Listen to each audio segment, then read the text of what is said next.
Hi, welcome back to my channel. Today we'll be looking at this very famous endgame that was played between Capablanca and Tartakower in 1924, both absolutely famous legends.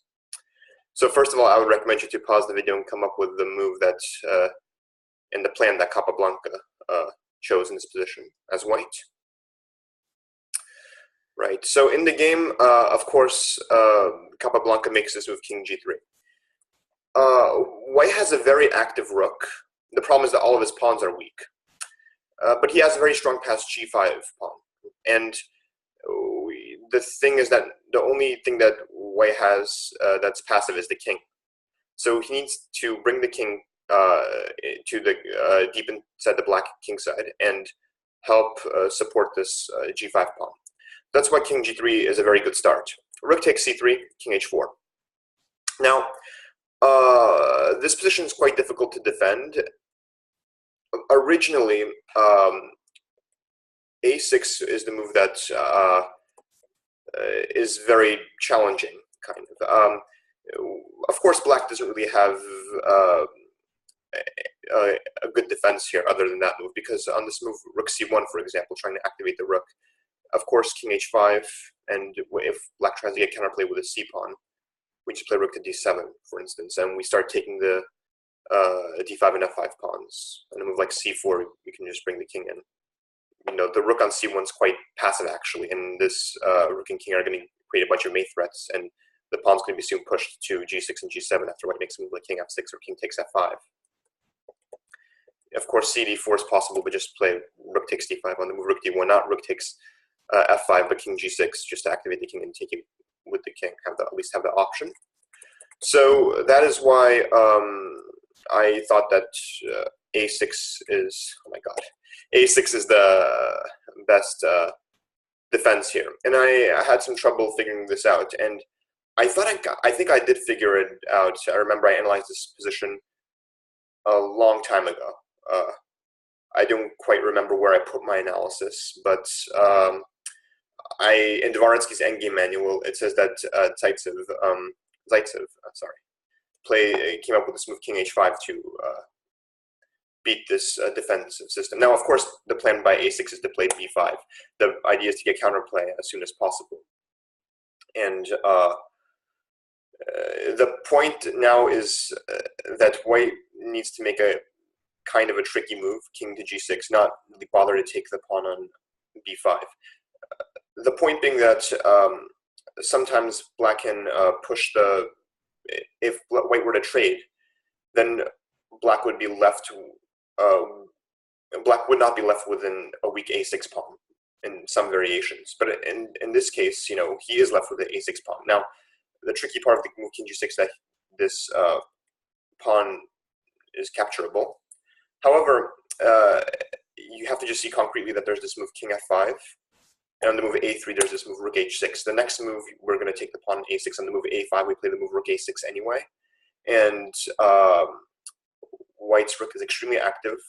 There is no way how black is going to promote this this a3 pawn. For example, let's say a2, rook takes a6, and rook c2, right?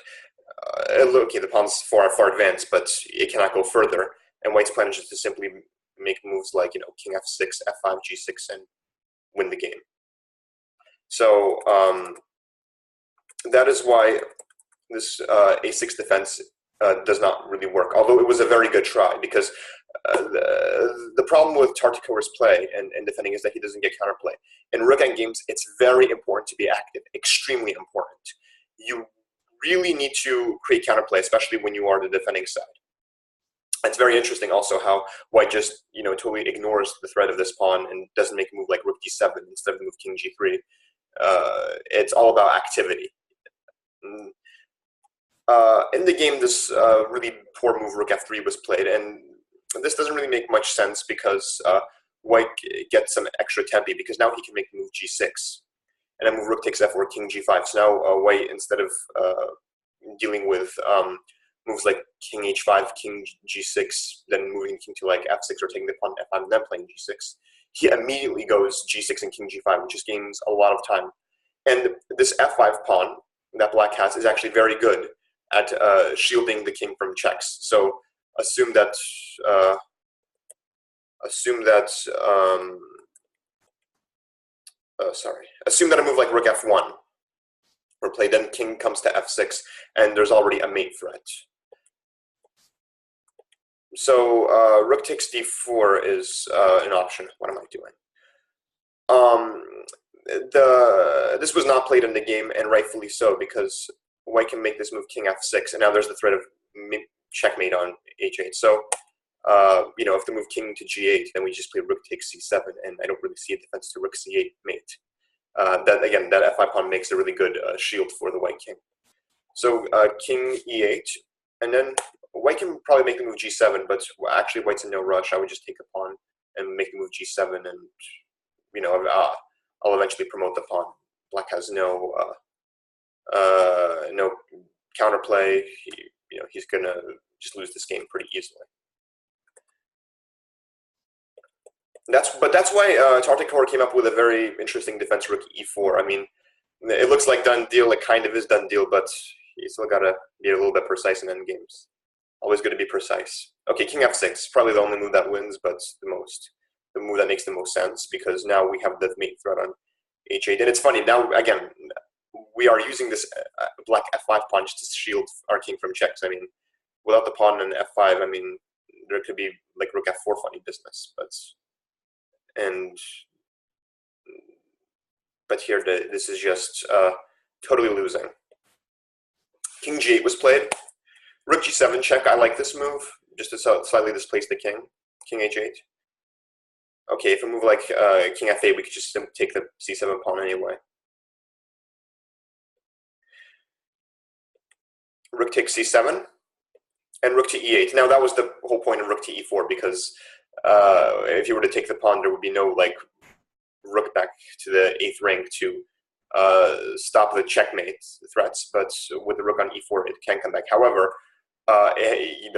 the problem was that black did not eliminate one of white's resources to win the game, and that's a pawn on d4. The fewer pawns on the board, the better for black, but that's why white can win this position pretty easily. And white just makes simple move king takes f5. So after white has driven all the black pieces back, only now does it take the f5 pawn, because now all of a sudden there are threats of playing f4, f3, and getting counterplay. So of course, black is just too passive here. He cannot really defend this position. I thought that the move a6 was the best defense, but there's a clever way of beating this move. I mean, of course, because the a7 pawn's threatened.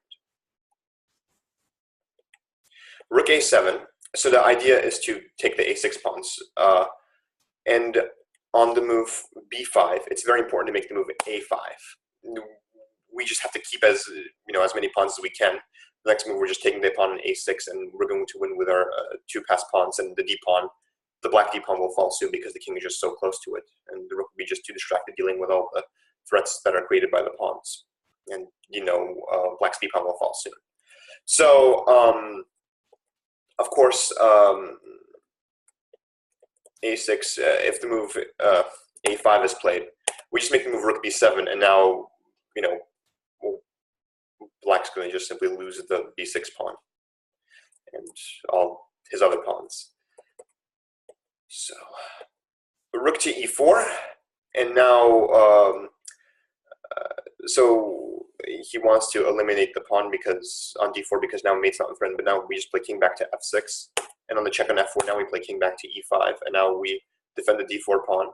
It kind of reminds me of a position that I showed in another one of my videos, how this king does some trickery to get to the e5 square in the rook endgame to take the d5 pawn. And anyway, you can check it out. So the move king e5, and now this move rook to g4.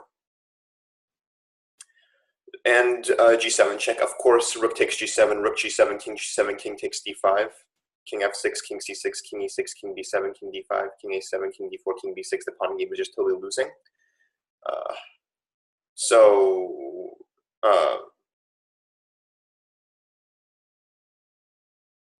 So that's why king g8 was played in the game.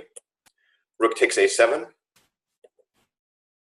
rook g1, and now king takes d5. So now, I mean, black makes just some moves of desperation. I mean, now this d pawn just went down the board. And, you know, black in this position resigned. So this was a very good, very instructive endgame played by Capablanca. He showed how essential activity is, and you know, he gave up the c3 pawn, but he won the game, you know, quite convincingly. Not the best defense by Tartakower. He was a little too passive, and he was a little pawn hungry. Although it makes sense because you should try to eliminate all your opponent's pawns in rook endgames. But this was a real classic. I mean, it did definitely teach me a lot about rook endgames. I've recently won a rook endgame like this, and I've recently lost a rook endgame like this when my opponent played quite well against me. And rook endgames are quite tricky, and you know, it's all about activity, and you should always keep the activity of your rook in mind. So if you have any other positions that you want me to show, or any other games, any other classics like this one, please leave in the comments. All right, thanks.